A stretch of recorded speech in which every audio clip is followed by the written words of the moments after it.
탕자의 비유, 그게 우리가 탕자의 비유로 알고 있는데, 저는 이 제목을 잃어버린 두 아들의 비유라고 이 제목을 정해봤습니다. 왜냐하면 이것은 이 비유는 엄밀하게 탕자의 비유에 대한 이야기가 아니기 때문에 제가 이 제목을 바꿨는데요. 여러분이 우리가 이미 많이 알고 또 많이 들었던 말씀입니다. 오늘 다시 한번 우리가 이 말씀을 새기면서 정말 이 속에 담겨있는 교훈이 무엇인지를 발견하기 원하는데요. 우리가 이 말씀을 여러분들은 그동안 어떻게 알고 계신데요? 하나의 둘째 아들이 조금 자기에게 돌아올 그 분깃을 가지고 아버지를 떠나서 세상에 나가서 마음껏 그 돈을 즐기다가 돈이 떨어져서 이제 고생하니까는 다시 이제 풍족한 아버지가 생각이 났고 다시 그에게로 돌아가는 우리가 이런 정도의 우리가 비유로 이 말씀을 알고 있을까? 여러분 어때요? 이 탕자가 스스로 돌이켜서 아버지에게로 돌아갔다. 오늘 이것을 교훈하기 위한 것인가? 그럼 우리가 가져야 할 질문은 만약에 아버지를 떠나서 우리가 이렇게 돌아갔을 때에 내가 스스로 내 삶을 돌이켜서 아버지께 돌아갈 수 있을까? 과연 범죄한 인간이 내가 스스로 내 삶이 죄됨을 알고 아버지가 정말 풍성함을 알고 스스로 돌이켜서 아버지가 돌아갈 수 있는 게 과연 성경의 가르침이고 사실 그러한가? 라고 볼 때는 그렇지 않습니다. 우리는 스스로 자기의 삶을 돌아볼 수가 없고 돌이켜 갈 수가 없기 때문에 단순히 우리가 이 말씀을 내가 스스로 내 삶의 비참함을 돌이켜 보면서 아버지께 돌아갔다는 이 교훈으로 바뀌는 이 말씀이 힘듭니다. 그리고 우리가 이 말씀을 온전히 이해하기 위해서 먼저 이 말씀을 왜 주었는가를 생각을 해봐야 돼요. 여러분 15장의 내용의 1절부터 보시면은 이 비유를 주신 하나의 배경의 소개가 됩니다. 자, 예수님께 누가 나왔어요? 1절에 보았더니요. 많은 세리와 죄인들이 예수님께 나와왔어요. 많은 죄인들이 예수님께 나와왔는데 그 나온 것으로 끝나지 않고 그들과 함께 식사를 하고 있는 모습을 보입니다. 자, 이 광경을 보고 있던 누구였어요? 바리새인과 서기관들이. 아마 이들이 그 자리에 있었다고 하는 것은 우리가 어떤 동기인지 모릅니다. 정말 예수님을 따라다닌 우리가 바리새인과 서기관들인지 아니면 이 사람이 어떤 존재인가 소문을 듣고 한번 점검하고 체크하기 위해서 우리가 이 성경에서 우리가 좀 어긋나게 다른 길을 걷고 있는 존재가 아닌가 어떤 그런 걸 체크하기 위해서 어떤 파견되어 나온 존재인지 우리는 알지 못합니다만은 어쨌든 이 바리새인과 서기관이 이 광경을 보고 분노한 거예요. 아니 어떻게 죄인들을 갖다 오게 할 수가 있는가? 원래 죄인들은 내쫓아야 되고 격리시켜야 되고 벌을 줘야 되는데 어떻게 이 사람들을 나오게 만들고 그것도 부족해서 함께 식사를 나눌 수가 있는가? 여기에 분노가 생긴 것입니다. 그래서 이런 감정을 예수님이 보시고 이 말씀을 주시는 거예요. 그럼 결국은 이 말씀은 누구에 대한 말씀이에요? 결국은 죄인들이 와서 음식을 먹고 분노하고 비판하고 있는 실제 대상은 바리새인들입니다. 엄밀하게 이 바리새인들에게 주는 말씀이에요. 그리고 하는 말이 예수님의 의도는 뭐예요? 진짜 내가 왜 분노하느냐? 그 내가 이 분노하는 것이 왜 합당하지 않음을 이야기해 주는 것입니다. 너희들의 분노는 옳지 않다는 거죠. 그래서 오늘 이 부의 말씀을 할 때 우리가 이 내용을 전체 배경을 이해할 수가 있죠. 자, 여기에 둘째 아들은 누구를 비유한 것일까요? 우리가 이 이야기를 들어가기 전에 예수님께 나온 죄인들과 세리들이 바로 둘째 아들로 비유하고 있는 것을 볼 수가 있고요. 첫째 아들은요, 그들을 비판하고 있는 하나의 그 첫째 아들, 바로 그 바리새인과 서기관들인 것을 알 수가 있습니다. 그래서 우리가 배경을 두고 우리가 이 말씀을 이해할 필요가 있습니다. 자, 우리가 먼저 우리가 둘째 아들에 대해서요. 오늘 잃어버린 두 아들입니다. 잃어버린 아들이에요. 자, 오늘 이 둘째 아들의 문제는 뭘까요? 둘째 아들의 문제는요. 일단은 둘째 아들은 일단 아버지와 함께 일하는 자체, 아버지와 함께 있는 자체를 그는 싫어했습니다. 뭘 원했어요? 내가 아버지를 떠나서 내 스스로 독립해서 내가 내 스스로의 즐거움과 내 만족과 나의 삶을 위해서 저는 살기를 원했어요. 그래서 아버지를 떠난 거죠. 누가 생각이 나요? 아담과 하와가 생각이 나죠. 분명히 하나님 아래서 하나님의 어떤 이 아래 통치 아래 살아야 될 이 아담과 하와가 내 스스로가 하나님이 되기를 원했고 누구한테 삶을 간섭하지 아니하고 내 스스로 독립해서 내가 내 즐거움과 나를 위해 살겠다고 하는 이 아담의 죄가 그 모습에 생각이 날 것입니다. 나를 위해서 단순히 이기적이고 자기 중심적인 삶을 위해서 내가 어떤 살겠다는 먼저 생각을 가진 아들이었어요. 그래서 이 아들이 이제 작전을 쓴 것입니다. 아버지에게 재산을 내게 들어올 재산을 달라고 한 것이죠. 얼마가 분배가 돼요? 우리가 일반적으로는 3분의 1입니다. 장자에게는 3분의 1을 배를 주고 그 다음 아들에게는 남아있는 젖은 3분의 1을 받게 되어 있어요. 근데 원래 이 재산이라는 것은 이스라엘의 이 그 문화에서는요, 원래 아버지가 죽어야지만이 재산을 분배할 수가 있었어요. 장자에게 2배로, 나머지는 둘째에게로. 근데 아버지가 죽지 않았습니다. 근데 아버지가 죽지 않았어도 자식들이 요구할 수가 있어요. 이미 살아있을 때 내 자손이 어떻게 되는지, 뭐가 내 것인지를 알기를 원했고 그것을 받을 수가 있습니다. 그래서 이들은 지금 아버지가 살아있을 때 대신 조건이 있어요. 아버지가 살아있을 때 재산을 나누어 주어도 여전히 그 재산은 누구 거예요? 여전히 아버지의 그 관할권에 아버지가 있습니다. 그리고 그 재산의 처분도 아버지에게 있어요. 비록 내가 살아있을 때 재산을 나누어 주어도 그들이 그 마음대로 쓸 수가 없습니다. 그냥 단순히 이것은 내 몫이구나 그 정도만 알 뿐이지 막상 그걸 처리하고 분배하는 것은 아버지에게 달려있어요. 그러므로 아버지가 살아있을 때는 이 재산을 처리할 수가 없습니다. 근데 문제가 뭐예요? 이 아들이 재산을 아버지에게 이야기해서 내가 분배를 받았는데 거기로 끝나지 아니하고 아버지 몰래 재산을 처분했다는 것입니다. 이 처분이 바로 아버지께 죄를 짓는 거죠. 처분을 하여 바로 그것을 가지고 몰래 아버지에게 도망갔다고 하는 거예요. 여기에 이 아들의 문제가 있습니다. 여러분, 구약에서는 이런 아들은 어떻게 돼요? 이런 아들에게는 여러분 뭐라고 하고 성경하고 있는가요? 돌로 쳐 죽이게 돼 있어요. 여러분 신명기 22장에 보시면 이런 아들의 이 불의한 아들에 대해서 어떻게 하고 있는지 보실래요? 18절에요. 사람에게 완악하고 패역한 아들이 있어 그의 아버지의 말이나 그 어머니의 말을 순종하지 아니한다면 그럼 어때요? 이 부모가 그를 이끌고 성에 들어가서 이 아들이 내 말을 듣지 아니한다, 이 아들은 뭔가 불의를 행한다 라고 이야기를 하면은 21절에 그 성읍의 모든 사람이 그를 돌로 쳐 죽일지니 이같이 내가 너희 중에서 악을 지하라. 그리하면 온 이스라엘이 듣고 두려워하니라. 그러니까 실제니까 이 아들이 결혼해가지고 결혼해도 아버지 집에 살 수밖에 없지만 실제 아버지의 어떤 뜻을 어기고 불의를 행할 때에는 많은 사람에게 돌에 맞아 죽는 그런 죄를 짓습니다. 오늘 이 둘째 아들이 바로 그런 죄를 지은 거야. 돌에 맞을 만한 그런 죄를 지은 것입니다. 첫째가 뭐라 그랬어요?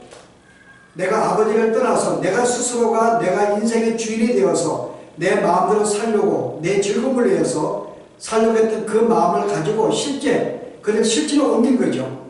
그래서 실제 나에게 분배된 그 재산을 아버지가 죽은 후에 처리하지 아니하고 살아있을 때 몰래 그것을 팔아가지고 도망갔다는 이 사실, 바로 이런 모습 속에서 바로 우리 인생의 인류의 죄가 무엇인지를 소개하는 거예요. 이 둘째 아들은 일반적으로 스스로 하나님이 되기 원해서 자기 스스로의 인생을 책임지고 살려고 했던 이 아담이 지었던 모든 죄를 지은 이 인생의 죄를 지금 설명하고 있는 것입니다. 근데 이 아들이 이런 이제 범죄 가운데 있었는데 어떻게 들어왔을까요? 아버지께로? 오늘 뭐라고 성경이 이야기해요? 17절에 보았더니요, 이에 스스로 돌이켜 이르되, 스스로 돌이켰다. 우리가 이 말씀 많이 오해를 해요. 이 내 스스로가 내가 이런 비참한 삶을 사는 거 스스로가 깨달아서 아버지께로 돌아갔다고 이야기를 합니다. 그래서 우리는 빨리 우리의 삶을 돌이켜서 아버지께 돌아가자 그래요. 근데 아까 제가 질문했듯이 과연 인생이 내 스스로의 어떤 잘못된 삶을 스스로 돌아볼 수가 있을까? 하나님의 은혜 가지고서는 내가 내 자신을 돌이킬 수가 없습니다. 아, 나는 죄인이구나. 아, 내가 아버지를 떠나서 내가 인생의 내 중심이 되어서 내 즐거움과 내 만족을 위해서 사는 인생, 게다가 이제 모든 재산을 잊어버리고 내가 대중 우리 속에서 이런 비참을 살고 있는 자신의 참된 모습을 스스로가 볼 수 있을까? 여러분, 요한복음 16장에 예수님이 뭐라고 이야기해요? 내가 좀 가게 되면은 내가 너에게 성령을 보낼 거야. 근데 성령이 오시게 되면은 하시는 일이 뭐라고 소개해요? 16장에 여러분이 8절 보세요. 7절 마지막 절에 내가 성령을 너에게 보내리니, 자, 성령이 우리에게 임재하는 순간에 그가 어떤 일을 벌이는가요? 그가 와서 죄에 대하여, 의에 대하여, 심판에 대하여 세상을 책망할 것이라. 그러니까 하나님이 나에게 성령을 보내어서 성령이 내 마음속에 들어와야지만이 내가 어떤 존재인지를 인식할 수가 있어요. 아, 내가 이런 존재구나. 내가 이렇게 세상에 내 쾌락을 위해 살다가 내 중심적으로 내가 살아간 존재인가를 누구를 통해서요? 성령이 내 마음에 오셔야지만이 내가 인식을 할 수가 있는 것입니다. 오늘 여기 스스로 돌이켜 이 말씀의 원래 뜻은요, 내가 나의 이 모습을 거울로 비춰보다, 이 원문의 뜻은 그런 뜻이에요. 내 자신의 모습을 거울로 비춰보다. 이건 스스로가 볼 수가 없습니다. 성령의 임재 속에서 내가 내서 본 거야. 아, 내가 아버지가 도망가서 내가 이런 삶을 살고 있는 존재구나. 내가 이 비참한 삶을 살고 있구나. 당시 돼지우리는 어떤 존재예요? 여러분, 이스라엘 백성은 돼지우리를 치지 않습니다. 그들은 돼지를 치지 않아요. 돼지는 부정한 동물이기 때문에. 그건 이방인들이 치는 것입니다. 근데 이가 돼지우리를 치면서 그가 함께 먹는 음식을 먹었다. 이것은 뭘 말하는 거예요? 저주받은 인생의 모습을 보여주고 있는 거예요. 근데 내가 스스로가, 아, 내가 지금 저주받은 인생이구나. 내 삶이 이렇게 비참하구나. 돼지와 함께 어울리며 그의 음식을 먹을 수밖에 없는 내가 이런 삶을 살고 있구나. 이것의 인식은 성령이 내 마음속에 임재해야지만요. 우리는 돌이킬 수가 없습니다. 여러분, 이 비유를 주시기 전에 예수님이 앞서 두 개의 비유를 먼저 주십니다. 여러분, 10장 보시래요. 어떤 비유인가요? 10장에 보시면은 그가 바리새인들을 보고, 첫째는 어떤 비유예요? 3절에 예수께서 그들에게 이 비유로 이르시되, 자, 이 비유는 여러분 싱글입니다. 싱글러예요. 무슨 말이에요? 복수가 아닙니다. 그럼 여기서 이 비유를 세 개를 주시는데, 하나는 잃어버린 양에 대한 비유고, 그 다음에는 잃어버린 드라크마의 비유고요. 그 다음에 잃어버린 아들에 대한 비유입니다.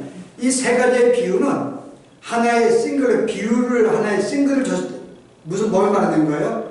동일한 교훈을 주기 위한 비유인 것을 알 수가 있습니다. 세 개는 다른 뜻이 아니에요. 동일한 것을 이야기하고 있는 거예요. 그럼 앞의 내용을 볼 때는 여러분, 잃어버린 이 양에 대해서, 여기 잃어버린 양이 내가 한 마리가 주인을 떠나 도망가 버렸습니다.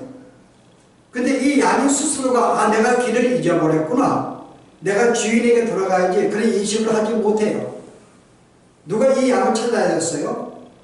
앞에 내용을 볼 때는 서로 상호 보완적인 내용인데, 앞에 이 잃어버린 양의 주인이 그를 찾을 때까지 찾아 나선 거예요, 여러분. 이게 바로 이 내용이 여기에서는 알고 들어가라는 것입니다.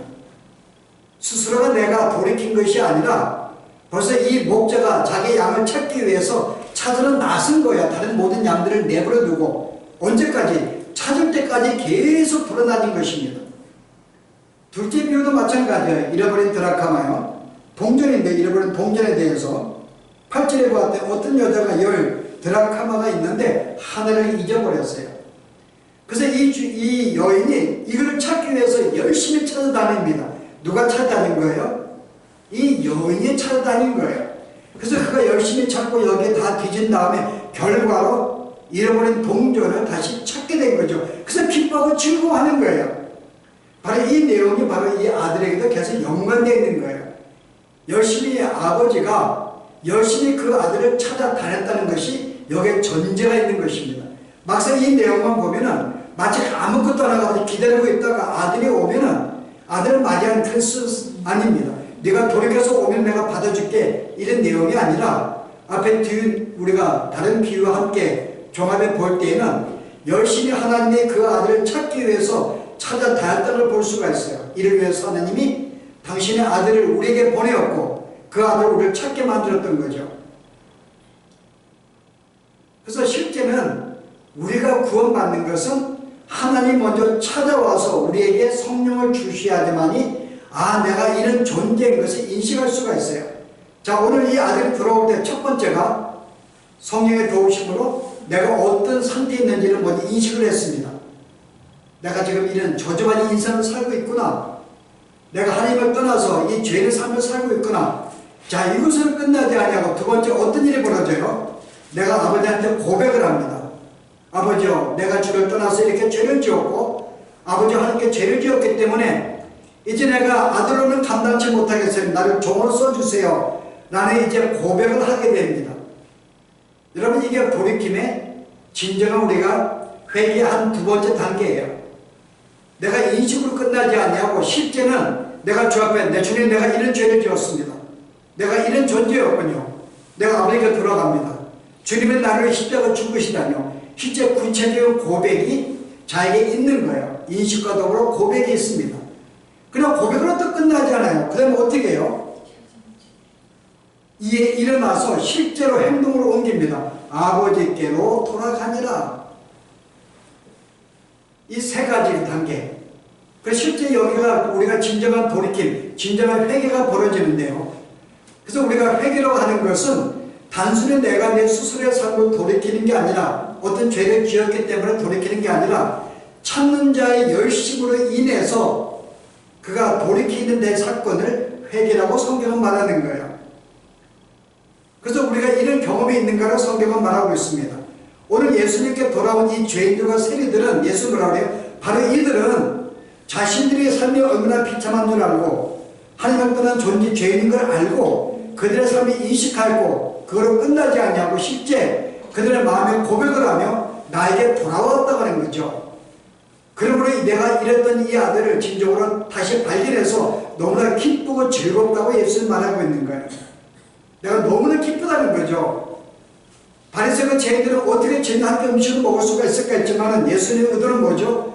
그들이 그 마음을 돌이켜서 나에게 와서 나와 함께 음식을 먹는데 얼마나 즐겁냐. 잃어버린 자가 내가 돌아왔는데 찾았는데 마치 잃어버린 이 양을 찾듯이 잃어버린 동전을 찾을 때 잃어버린 자식이 돌아왔는데 왜 안 기뻐? 라고 이 바리새인에게 이야기하고 있는 거죠.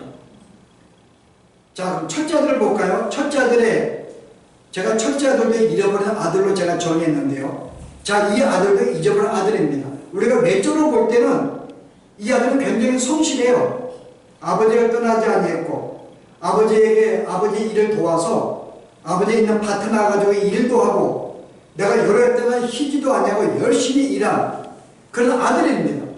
외적으로 볼 때는 굉장히 성실해요. 근데 문제는 뭘까요? 이 사람의 문제는요. 그 마음속에 불평이 가득 찼다는 거죠. 아버지 옆에 있었지만은 불평이 가득 찼어요. 그 불평이 뭔가요? 내가 이렇게 열심히 일하고 있는데 열심히 내가 주 앞에 내가 아버지께 충성하고 있는데 나를 위해서 어떤 보상도 하지 않고 있다는데 그는 항상 마음에 분노가 있었고 불평이 있었어요. 왜 나에게 보상하지 않아? 내가 이만큼 일을 했는데. 근데 아버지의 관점은 뭐예요? 야, 이미 내가 재산을 분배했지 않느냐. 그리고 둘째 아니 이 모든 재산을 분배한 거 가지고 나갔어. 나머지 모든 건 뭐예요? 내가 죽으면 다 너 거야.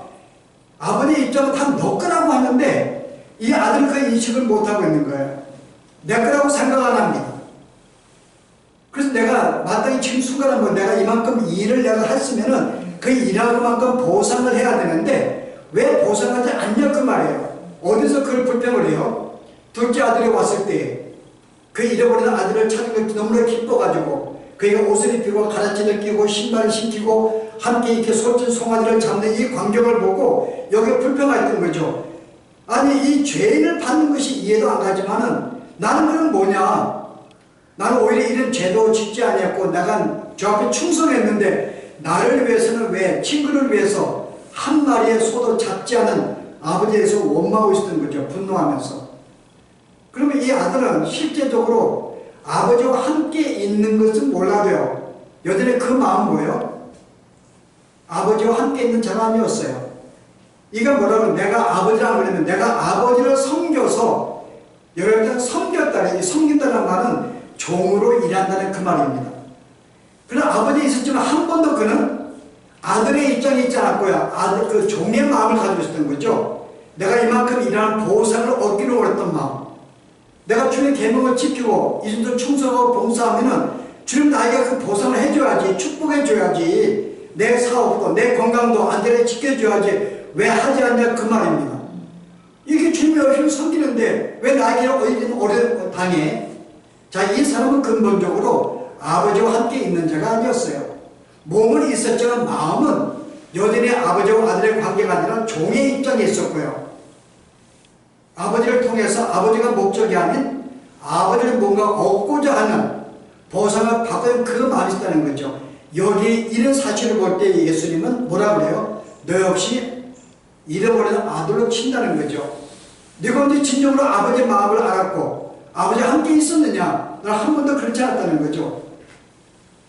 몸은 있었지만 항상 내 마음은 멀리 있었고 종된 마음을 했었고 그 마음도 헤아리지 못했고 이 모든 재산이 너금에도 불구하고 그걸 알지 못하고 순간순간 내가 왜 나에게 이걸 주지 못했다는 그것 때문에 이 속상하고 분노했던 그 마음은 실제 너 역시 아버지를 볼 때는 잃어버린 아들이었다는 거죠. 근데 어떻게 내가 새로운 재물이 예수님께 왔다고 네가 불평할 수 있어? 너 역시 잃어버린 자인데. 그래서 이들이 분노한 이유가 뭐예요? 이 바리새인이 분노한 이유가 자기가 한 가지 기준이 있었어요. 내가 내 아버지 옆에 있고 내가 주 앞에 충성하고 열심히 봉사하면은 나에게 이와 같은 축복이 있을 거야 라고 하는 기준이 있었습니다. 근데 그 기준에서 하나님이 아버지가 안 해준 거예요.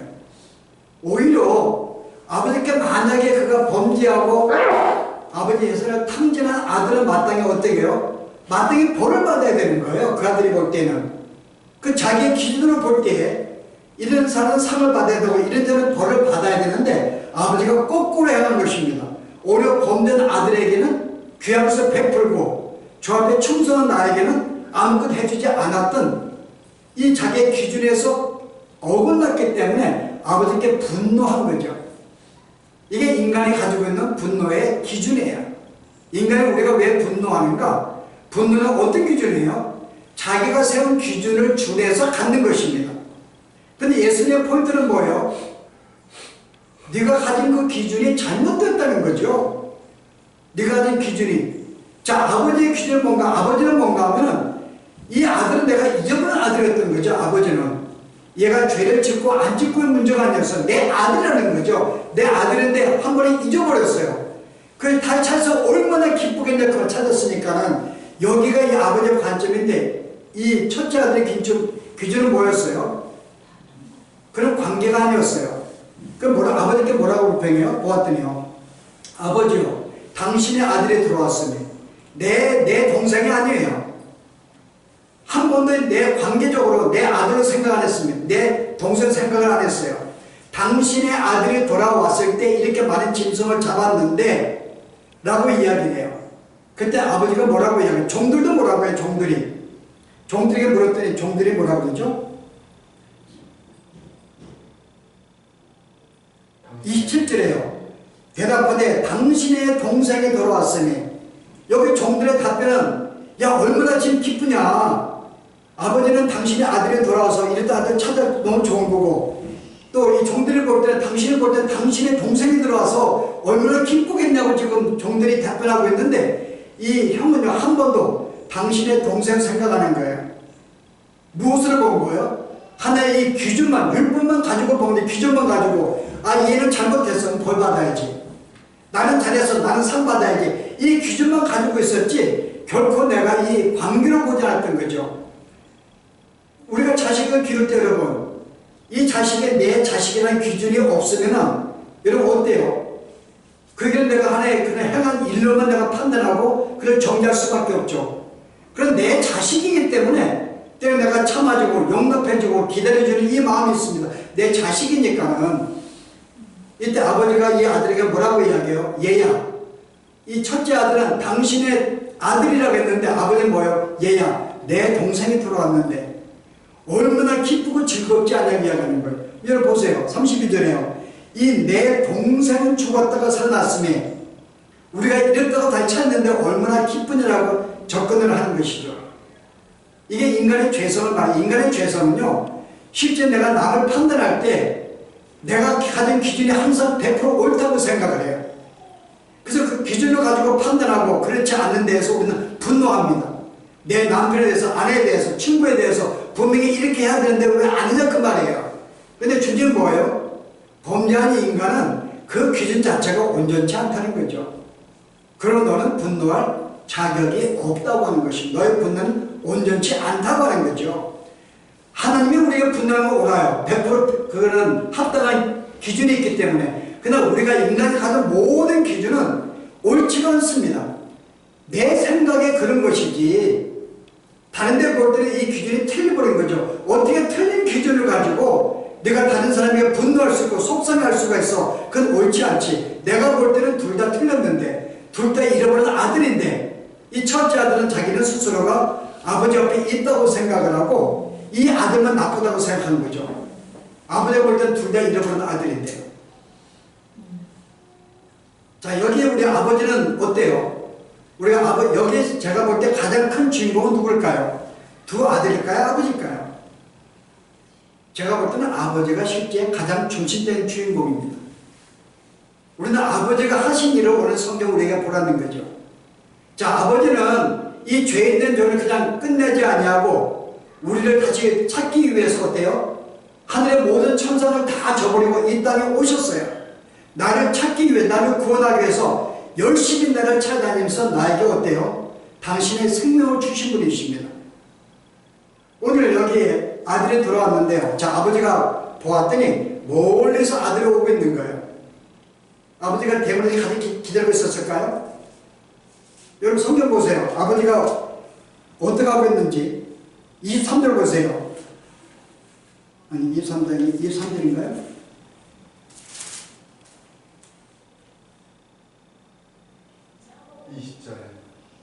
20절이요. 이어서 아버지 들어가자. 아직도 거기가 먼데 아버지가 그를 보고 치긴이 여고 달려가 목을 안고 입을 아프니. 자, 어때요? 거리가 먼데 내가 아버지가 거리가 막 있을 때 불구하고 아버지는 그를 벌어본 거예요. 항상 뭔가 이렇게 계속 주시하고 있었죠. 그런데 그가 돌아오고 있습니다. 근데 아버지가 계속 집에서 기다리지 않고 그가 달려가서 그를 껴안고 감싸버린 거예요. 그 이유가 뭘까요, 여러분? 왜 아버지가 달려가서 그를 안았을까요? 여러분 생각해 보세요. 그냥 집에서 기다렸다가 오면 반기면 될 텐데 왜 굳이 멀리까지 아주 달려가서 아버지가 그를 이렇게 감싸고 데려왔을까? 여러분 이 아들이 돌아오면 어떤 일이 벌어져야 돼요? 동네에서는요. 돌에 맞아 죽어야 돼요. 실제 그가 몰래 팔아 도망갈 때는 동네 사람들이 인식하지 못했죠. 그러나 이 도망간 다음에는 동네 모든 사람들이 알고 있잖아요. 불의한 아들. 이 아들은 마땅히 죽어야지 마땅한 아들인 거죠. 근데 그 아들이 돌아오게 되면 어때요, 여러분? 마땅히 동네 사람들 달려가 그 돌을 쳐서 죽여야 되는 거예요. 근데 아버지가 먼저 달려가서 그를 감싸버립니다. 스스로 아버지가 율법을 어겨버린 거죠. 차라리 나이가 돌을 던지라 그 말이에요. 내가 돌을 대신 맞던 너를 보호하겠다는 뜻이 여기에 담겨 있는 거예요. 그래서 달려간 거예요. 그를 보호하기 위해서. 내가 너 대신 내가 돌을 맞고 내가 대신 죽음으로 말미암아 내가 너를 살리겠다는 바로 그리스도가 우리를 위해서 나를 그냥 두지 않고 돌에만 죽도록 내버려두지 아니하고 당신 친히 이 땅에 오셔서 나를 감싸주시면서 나를 대신에 돌을 맞으시고 죽으시는 예수님의 그 삶이 있었기 때문에 그 아버지의 사랑이 있었기 때문에 내가 온전히 죽지 않고 살게 되었음을 우리에게 보여주고 있는 내용이에요. 우리는 그렇게 구원받았다 그 말입니다. 이 아들은 그렇게 보호받은 거예요. 당신의 아들을 보내었죠. 대신 죽게 만들었습니다. 그 사랑으로 내가 죽지 않고 살아나게 된 거죠. 그걸로 끝나지 않으면 어때요? 너무나 기뻐하는 거예요. 넘치고 다시 그가 가졌던 그 이상의 모든 옷과 가락조와 신발을 씌우면서 더 이상의 대우를 해줍니다. 그리고 아버지의 마음은 너무나 기쁘고 즐거워했어요. 여러분, 이게 아버지의 마음이라는 거죠. 한 영혼에 돌아올 때 단순히 돌아온 것을 끝나지 않냐고 우리 하나님이 너무나 기뻐하고 즐거워한다는 거죠. 우리의 돌이킴은 단 돌이 끝나지 아니했어요. 우리의 돌아서는 순간에 아버지가 너무나 우리를 지켜 즐거워하면서 이렇게 모든 보상으로 주었다는 거죠. 자, 우리가 오늘 이 교훈을 통해서 우리가 특별히 발견할 교훈이 크게 세 가지입니다. 자, 그게 뭘까요, 여러분? 참된 돌이킴이라는 것이 뭔가를 보여줘요. 참된 돌이킴. 진짜 그가 앞으로 돌아왔는가에 대해서 내가 단지 예수를 믿고 찬양하는 것이 아니라 진짜 이 사람이 죽기로 돌아온 자녀는 누군가요? 내가 어떤 존재인지를 분명히 인식을 해야 되는 거예요. 내가 이런 존재였구나. 내 죄가 생각이 나고, 그래서 내가 주 앞에 나갈 때 내가 펑펑 우는 거죠. 내가 이런 죄인이었구나. 내가 이런 죄인을 위해서 예수님 나를 십자가 죽는다니, 이건 너무나 감사한 거죠.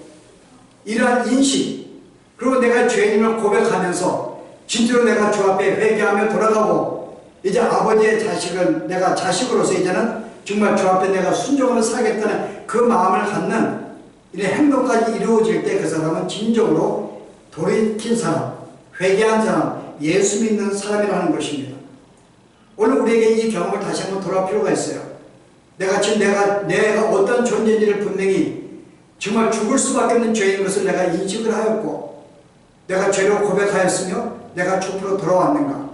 이게 참된 바로 회개라는 것을 우리에게 가르치고 있을 거예요. 자, 또 하나의 참된 행복은요. 참된 행복은 내가 아버지를 떠나서 내가 내 스스로 즐거움을 위해서 내가 돈을 쓰고 내가 이만큼 일한 것만큼 내가 어떤 것을 얻을 때에는 진정한 기쁨과 즐거움이 없다는 것을 가르쳐주고요. 언제 즐거움이 참된 기쁨과 행복은요? 아버지가 있다는 거 알아요. 아버지와 함께 있을 때, 오늘 이 둘째 아들은 뭐라고 그래요? 내가 아버지 옆에는 종들도 풍성하거든. 나는 아버지 옆을 떠나야지만이 내 스스로 내 삶을 개척하고 또 살아서 얻는 것이 거기서 참된 기쁨과 풍족함이 있다고 생각했는데, 오늘 성경은요, 아버지와 함께 있는 그 자체가 얼마나 복되고 행복하고 풍성한가를 오늘 우리에게 보여주는 거예요. 첫째들은 그걸 알지 못했어요. 아버지 옆에 있는 모든 것이 나와 함께 있고 이게 모든 게 내 것이고 얼마나 풍성한지를 그가 알지 못했어요. 오히려 둘째 아들 깨닫고 들어왔는데, 첫째들은 지금까지 그걸 깨닫지 못하고 계속 나에게 왜 주지 못했냐거든요. 근데 진짜 행복은 뭐예요? 아버지와 함께서 그가 가진 모든 것이 내 건 줄 알고 내가 그 보호하는 삶이, 이 삶 자체가 얼마나 참된 기쁨의 행복인지를 오늘 우리에게 일러줍니다. 내가 아버지와 교제할 때 그와 동행하는 삶, 그리고 그와 모두 함께 있는 것이 얼마나 풍성한 삶인가를 알게 만들어줘요. 그 진정한 행복과 기쁨은 여러분이 인생을 하느님과 관계가 없이 내가 스스로가 인생의 교육을 세우고 내가 열심히 일해가지고 열심히 봉사해서 얻게 된 그것들의 기쁨이 아니라 주님과 날마다 교제하는 그 삶 자체가 나에게 참된 행복이며 참된 풍성함인 것을 우리에게 교훈해주고 있고요. 또 하나의 우리가 교훈을 받는다면 첫째 아들 통해서요. 내가 아버지 옆에 주님을 단순히 있는 자체가 참된 신앙이 아니라는 거죠. 여전히 내가 그걸 통해 뭔가 얻기를 원하는 것은 신앙의 목적이 아버지가 아니라, 하나님이 아니라 그를 통해 뭔가 얻고자 하는 그 마음이 목적이기 때문에 참된 신앙이 아니라는 거예요. 여전히 이 아들도 잃어버린 상태인 거죠. 진정한 행복은 바로 단순히 옆에 섬기는 끝나지 아니하고 그 아버지와 함께 마음을 나누면서 아들이 돌아왔을 때 아버지가 기뻐하는 걸 알고 함께 기뻐할 수 있고, 그가 내 동생인 줄 알고 함께 기뻐할 수 있는 이런 상태의 신앙, 단순히 종교적인 행위가 아니라 실제 내가 아버지와 함께 동행하면서 그 마음을 헤아리며 그의 뜻을 헤아리면서 살아가는 삶 자체가 진정한 참된 구원받은 성도의 삶인 것을 오늘에게 우리에게 일러줍니다. 그래서 우리가 오늘 이 교훈을 통해서 나에게 참된 행복이 무엇인지, 내가 참된 돌이킴이 무엇인지, 어떤 삶이 진정한 신앙의 삶의 모습인지를 오늘 발견하시면서 이와 같은 풍성한 삶과 축복된 삶이 늘 우리에게 있기를 바랍니다. 기도하십시다. 오늘 잃어버린 두 아들의 비유를 통해서 오늘 우리에게 참된 신앙생활이 무엇인지, 진정한 회개가 무엇인지, 그리고 참된 행복과 풍성함이 무엇인지를 알게 하신 하나님, 우리가 오늘 이 말씀을 붙잡고 나에게 참된 기쁨이 이 땅의 것들이 아닌 내가 추구하는 거 얻는 것이 아니라 주님과 함께 교제하며 동행하며 주님과 더불어 사는 삶 자체가 이게 놀라운 축복이며 풍성함인 줄 알고 늘 우리가 주님과 동행하는 삶이 끊이지 않기를 지금 저희들을 인도하여 주시기를 원합니다. 우리가 혹시 범죄할 때마다 우리가 진정 돌이킴을 갖고 있는지 진정한 돌이킴을 우리가 알았사오니 아버지 하나님이여, 그리고 참된 신앙이 단순히 어떤 종교적인 행위로서 얻는 것이 아니라 그분과 함께 기뻐하고 즐거워하는 바로 이 삶이 주의 뜻을 헤아리며 사는 이 삶의 참된 삶인 줄 알고 우리도 그와 같은 삶을 살아갈 수 있도록 우리의 마음을 붙드시고 인도하여 주시옵소서. 예수 이름으로 기도합니다.